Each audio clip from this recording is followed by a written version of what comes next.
ஒவ்வொரு முறையும் அவர் சுற்றுப்பயணம் போகும்போது கூட யார் போகிறா? அவருடைய மனைவி போகிறா. மனைவிக்கும் அரசாங்கத்துக்கு என்னங்க சம்பந்தம் சொல்லுங்க? ஒரு கவர்மெண்ட் இல்லைங்க, ஒரு கவர்மெண்ட் ஆஃபீஸர் இருக்கிறாங்க, கவர்மெண்ட் சார்பாக போகிறாங்க, மனைவி போவாங்கள கூட. உண்மையை சொல்லிட்டு உடல்நிலை சரியில்லை, ஏன் போறீங்க சுற்றுப்பயணம்? ஏங்க போறீங்க சுற்றுப்பயணம்? உங்க உடம்ப பாருங்க. எனக்கு உடம்பு சரியில்லைன்னா எனக்கு முக்கியம் அதுதான். நீங்க பேட்டி கூப்பிட்டா கூட நான் வந்திருக்க மாட்டேன். உண்மையாவே அபிஷியல் ட்ரிப்பா இருந்தா மனைவிக்கு அங்க என்ன வேலை? பிரதமர் மோடி அப்படிதான் போயிட்டு இருக்காரா? யாரை கூட அழைச்சிட்டு போயிட்டு இருக்கிறாரா? தூய்மை பணியாளர்களை காலி பண்றீங்க, ஆசிரியர் பணிகளை காலி பண்றீங்க, இப்படி ஒவ்வொருத்தரை காலி பண்ணிட்டு தானே இருக்கிறீங்க. எங்க நீங்க வேலை கொடுக்குறீங்க?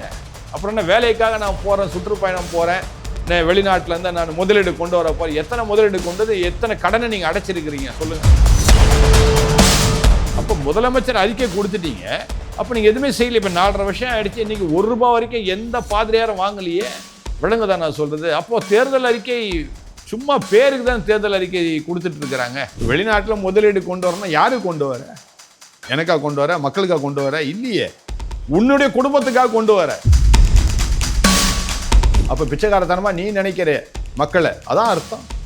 அதுவும் பெண்களை பிச்சைக்காரியா நீ நினைக்கிற, அதான் அர்த்தம் இல்லையா? பெண்களுக்கு அதுதான் வேணுமா?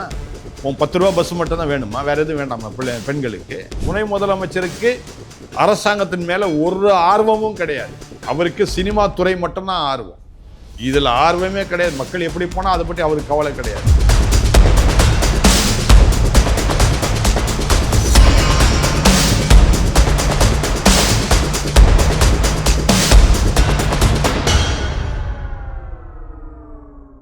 பேச தமிழா பேசினர்களுக்கு வணக்கம். இன்று நம்மோடு இணைந்திருக்கும் சிறப்பு விருந்தினர் Anglican churches archbishop Samuel Gunasekaran அவர்கள். வாங்க உங்ககிட்ட பேசிடலாம். வணக்கம். வணக்கம். முதலமைச்சரும் தலைவருமான மு.க. ஸ்டாலின் அவர்கள் ஜெர்மன் பயணம் போயிருக்காரு.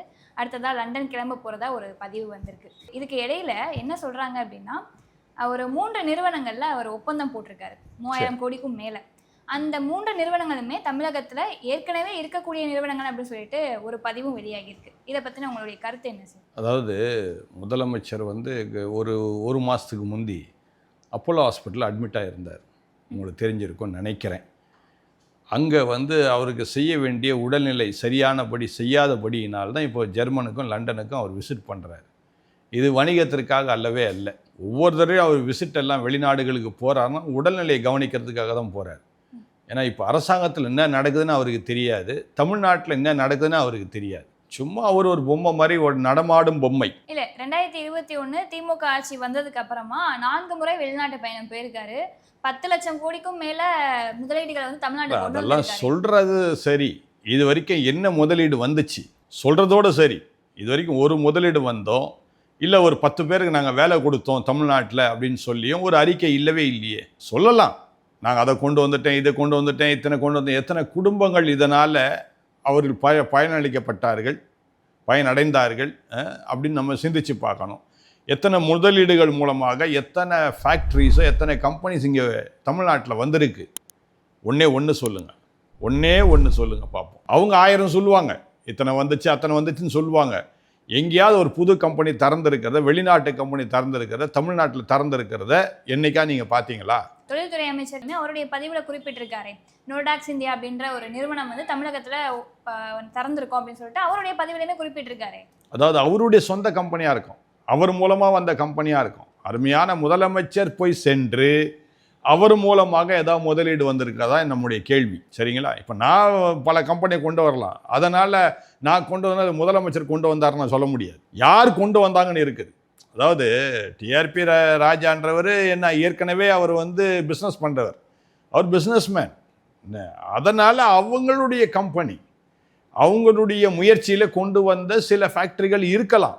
ஆனால் முதலமைச்சர் தன்னுடைய வெளிநாடு சுற்றுப்பயணத்தின் மூலமாக எத்தனை ஃபேக்ட்ரி உள்ளே வந்திருக்குன்னு சொல்லி தயவுசெய்து எனக்கு சொல்லுங்கள். நான் திரும்ப திரும்ப சொல்கிறது தான், அந்த 4.5 வருஷத்தில் அருமையான முதலமைச்சர் மூலமாக ஒரு ஃபேக்ட்ரி வரல.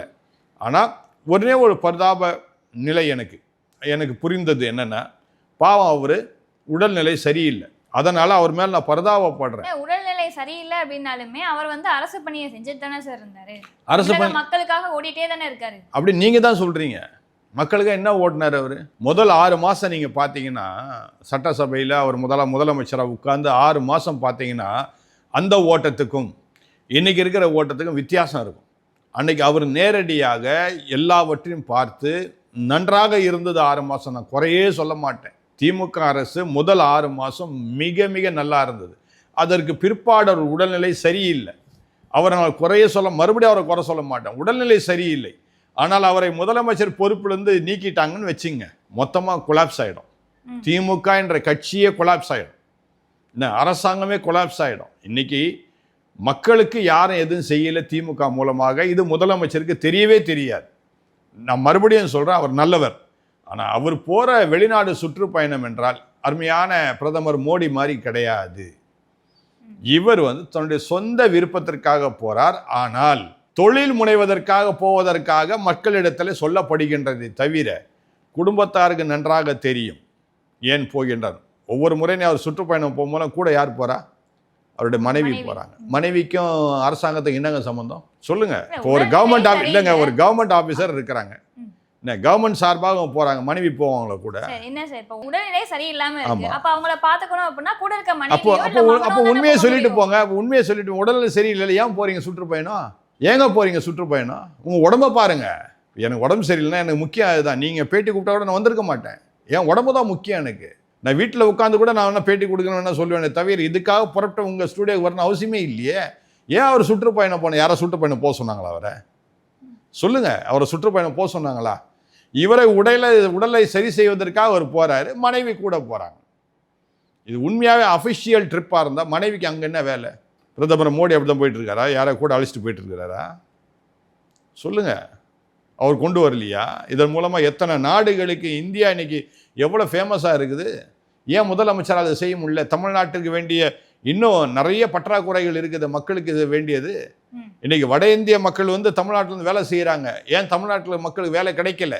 கவர்மெண்ட் ஆஃபீஸ்லேயே வச்சுக்குவோம். கவர்மெண்ட் ஆஃபீஸ்லேயே தமிழ்நாட்டு மக்களுக்கு உங்களால் வேலை கொடுக்க முடியும். இருக்கிற வேலையும் காலி பண்ண தான் நீங்கள் செய்கிறீங்க. தூய்மை பணியாளர்களை காலி பண்ணுறீங்க, ஆசிரியர் பணிகளை காலி பண்ணுறீங்க. இப்படி ஒவ்வொருத்தரை காலி பண்ணிட்டு தானே இருக்கிறீங்க. எங்கே நீங்கள் வேலை கொடுக்குறீங்க? அப்புறம் என்ன வேலைக்காக நான் போகிறேன், சுற்றுப்பயணம் போகிறேன், நான் வெளிநாட்டிலேருந்து நான் முதலீடு கொண்டு வர போகிறேன். எத்தனை முதலீடு கொண்டு எத்தனை கடனை நீங்கள் அடைச்சிருக்கிறீங்க சொல்லுங்கள்? இல்லை, மக்களுக்கு திமுக ஆட்சிக்கு வர்றதுக்கு முன்னாடி தேர்தல் அறிக்கையில் அவங்க வாக்குறுதிகள் பலது கொடுத்துருந்தாங்க. அந்த வாக்குறுதிகளை ஒன்னொன்னா நிறைவேற்றி முடிச்சிட்டாங்களே. இப்போ 505 வாக்குறுதிகள் கொடுத்துருக்கோம், அதில் 364 வாக்குறுதிகள் கொடுத்து முடிச்சிட்டோம் அப்படின்னு சொல்லிட்டு டிஆர்பி ராஜா அவர்கள் ஒரு டாக்குமெண்ட்டை வெளியிட்டிருக்காரு.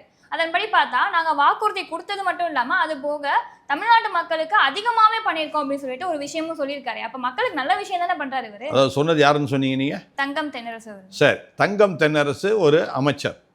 அவர் துறையிலிருந்து அவர் சொல்ல வேண்டிய காரியத்தை அவர் சொல்கிறாரே தவிர மக்களுக்கு போய் சேர்ந்ததா ஏதாவது? முதலமைச்சர் சொன்னாரா?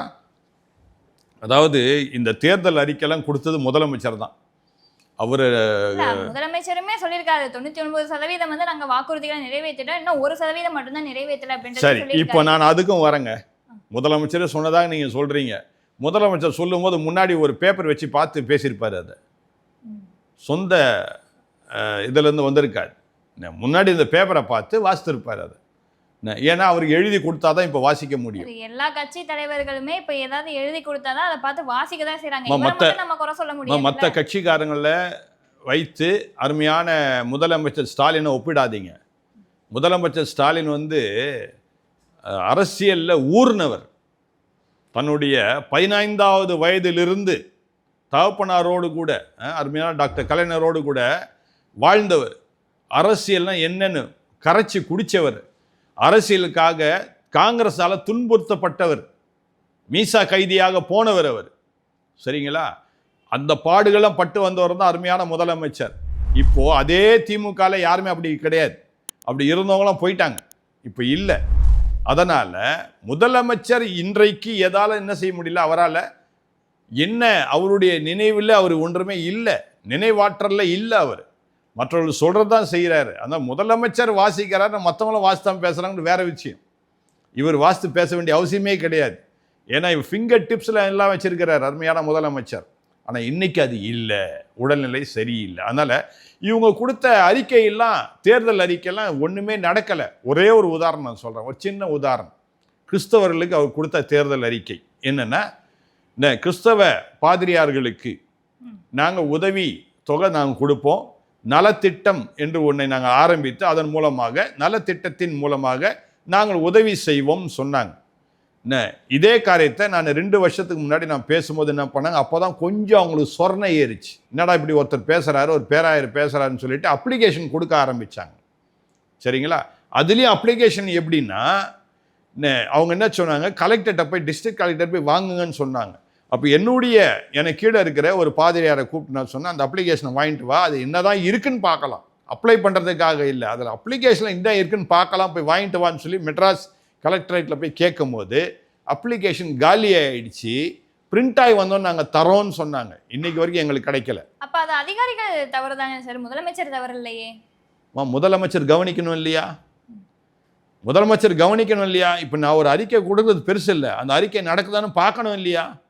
ஏன் பார்க்கல? புரியுதா இப்போ நான் சொல்கிறது? ஏன் பார்க்கல? அறிக்கை கொடுக்கறது யாரு? முதலமைச்சர். அப்போ முதலமைச்சர் அறிக்கை கொடுத்துட்டீங்க, அப்போ நீங்கள் எதுவுமே செய்யலை. இப்போ 4.5 வருஷம் ஆகிடுச்சு, இன்றைக்கி ₹1 வரைக்கும் எந்த பாதிரியாரும் வாங்கலையே.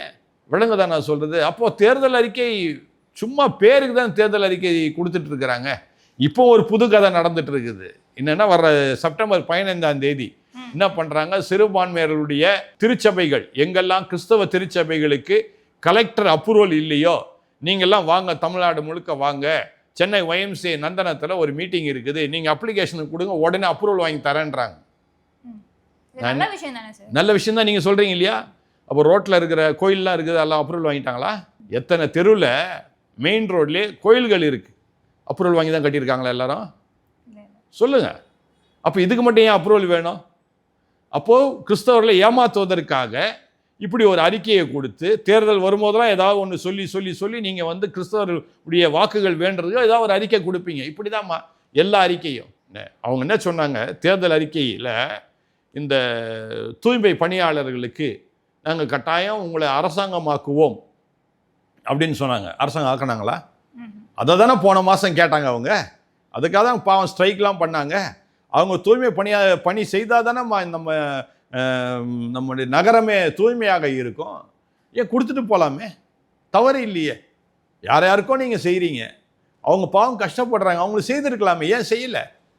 இதெல்லாம் தேர்தல் அறிக்கையில் இப்போ நான் 2 அறிக்கை நான் கொடுத்துட்டேன். இப்போ நீங்கள் என்னென்னா 99% அவர் செய்துட்டாங்க நீங்கள் சொல்கிறீங்க. இல்லை, நம் முதல்வர் திட்டம், மகளிர்களுக்காக இந்த பேருந்து, இலவச பேருந்து கொடுக்கறது, மகளிரெல்லாம் பிச்சைக்காரங்க, அதனால் நீங்களும் பிச்சைக்காரிங்களாம் ஏறி போங்க, நாங்கள் பஸ் அனுப்புகிறோம். அப்போ எங்களை பிச்சைக்காரன்னு நினைக்கிறீங்களா? ஒரு 10 ரூபா செலவழித்து போக மாட்டாங்களா? சொல்லுங்கள். அப்போ பிச்சைக்காரத்தனமாக நீ நினைக்கிற மக்களை, அதான் அர்த்தம். அதுவும் பெண்களை பிச்சைக்காரியாக நீ நினைக்கிற, அதான் அர்த்தம் இல்லையா? பெண்களுக்கு அதுதான் வேணுமா? உன் 10 ரூபா பஸ் மட்டும் தான் வேணுமா? வேறு எதுவும் வேண்டாமா பெண்களுக்கு? சொல்லுங்கள். அரசாங்க ஆஸ்பத்திரியில் போய் பாருங்கள், எவ்வளோ கஷ்டப்படுறாங்க பெண்கள். ஏன் அதை சுகாதாரத்தில் நல்லா சரி செய்கிறது, இந்த பணத்தை தூக்கி அதில் போட்டு சரி செய்கிறது. அதே மாதிரி பார்த்தீங்கன்னா சத்துணவுன்னு சொல்கிறீங்க, காலை உணவு கொண்டு வந்தாருன்னு. காலை உணவு போய் பாருங்கள் எப்படி இருக்குன்னு. நாய் கூட சாப்பிடாது, அந்த மாதிரி நிலைமையில் தான் இருக்குது. ஏதோ ஒரு சில இடங்கள்ல நல்லா இருக்குது. இதை யார் கவனிக்க போகிறா? ஏதோ நான் சாப்பாடு போட்டேன், நான் மக்களுக்கு செய்துட்டேன் சொல்கிறது ஈஸி, நான் கூட சொல்லிட்டு போகலாம், சொல்கிறது ஈஸி. என்ன நடக்குது, உண்மையான தன்மையில் அது நடக்குதா இல்லையான்னு கட்டாயம் பார்க்கணும். அதுக்கு தான் முதலமைச்சர். வெளிநாட்டில் முதலீடு கொண்டு வரணும்னா யாருக்கு கொண்டு வர? எனக்கா கொண்டு வர? மக்களுக்காக கொண்டு வர? இல்லையே, உன்னுடைய குடும்பத்துக்காக கொண்டு வர. மக்களுக்கு என்ன செய்தீங்க? அதனால் கம்பெனியில் போய் பாருங்கள் யார் வேலை செய்கிறான்னு. வட இந்திய மக்கள் தான் வேலை செய்யணும், தமிழ்நாட்டு மக்கள் இல்லை. அதையும் போய் பாருங்க, கவனிங்க. யாருக்கு செய்யுங்க? தமிழக மக்களுக்கு ஒன்றும் பிரயோஜனம் இல்லையே. உங்களுடைய முதலீடெல்லாம் ஒன்றுமே இல்லையே. உங்களுடைய குடும்பத்தில் உள்ளவர்களே வட இந்தியர்களோடு இணைந்து தான் வியாபாரத்தில் நீங்கள் இறங்கி எல்லா வேலையும் செய்கிறீங்க. ஆனால் அதே வட இந்தியர்களை நீங்கள் திட்டுறீங்க. தமிழ்நாட்டில் என்ன பண்ணுறீங்க, அவங்களெல்லாம் திட்டுறீங்க. என்ன, அவங்க சரியில்லை, அவங்க சரியில்லை. அவங்களோட தான் நம்ம வியாபாரத்தை இணக்கமாக இருக்கிறீங்க. நீங்கள் அவங்களோட வியாபாரம் இணக்கமாக இல்லைன்னா உங்கள் வியாபாரமே இருக்காது.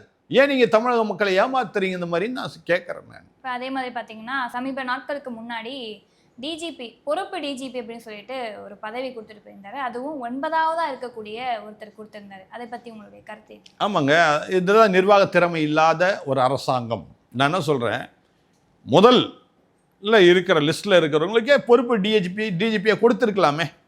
அதுலேயும் பாருங்கள், இவங்க செய்த காரியம் என்னென்னா, இப்போது நீங்களே சொல்லிட்டீங்க 9ஆவது இடத்துல இருக்கிறவருக்கு பொறுப்பு டிஜிபியாக கொடுக்குறாங்கன்னு. ஆக அதுக்கு முன்னாடி இருக்கிற 8 டிஜிபிகளும் பாருங்க, அவங்க 8 பேர் என்ன பண்ணிட்டாங்க, இந்த விழாவுக்கு வரவே இல்லை. அவர் பொறுப்பெடுக்கும் போது வரவே இல்லை. மெட்ராஸ் சிட்டி கமிஷனரே வரல. இல்ல தமிழ்நாட்டுக்கு யாரு சரியான ஆளா இருப்பாங்கன்றத தேர்ந்தெடுக்கலாம்ல, முதலமைச்சருக்கு அந்த உரிமை இருக்குல்ல. தாராளம் தேர்ந்து எடுக்கட்டும், நான் வேண்டான்னு சொல்லலை. இப்போ ப்ரொமோஷனில் போகும்போது சரி, ஃபஸ்ட் செகண்ட் தேர்டு ப்ரொமோஷன் இருக்குது. அப்போ ஃபஸ்ட்டில் இருக்கணும் விட்டுட்டு கடைசியில் 9வது தூக்கி போட்டால் அது என்ன? அது நான் நிர்வாகமா? அது நிர்வாகத்திறனா? அதை தான் சொல்கிறேன். மறுபடியும் நான் என்ன சொல்ல வரேன், அருமையான முதலமைச்சர் மு.க. ஸ்டாலின் அவர்களுக்கு இதெல்லாம் தெரியவே தெரியாது. என்ன நடக்குதுன்னே தெரியாது. நிர்வாகத்தில் என்ன நடக்குதுன்னே தெரியாது. இது குடும்ப ஆட்சி நடந்துட்டு இருக்குது.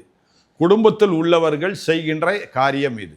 இப்போ இதனால போலீசார் மத்தியிலே வெறுப்புணர்ச்சியை ஏற்படுத்திக்கிட்டாங்க. ஒரு தலைவருக்கு எப்படி சார் தெரியாம இருக்கும் இந்த விஷயங்கள்லாம்? தெரியுமே கண்டிப்பா. ஏங்க நிச்சயமா தெரியாதுங்க, நிச்சயமா தெரியாதுங்க. நான் ப்ரூவ் பண்ண முடியும், ஆனால் பப்ளிக்கில் பண்ண முடியாது. விளங்குதா? ஒரு தனிப்பட்டவருடைய காரியத்தை நான் பேசுவது தவறு.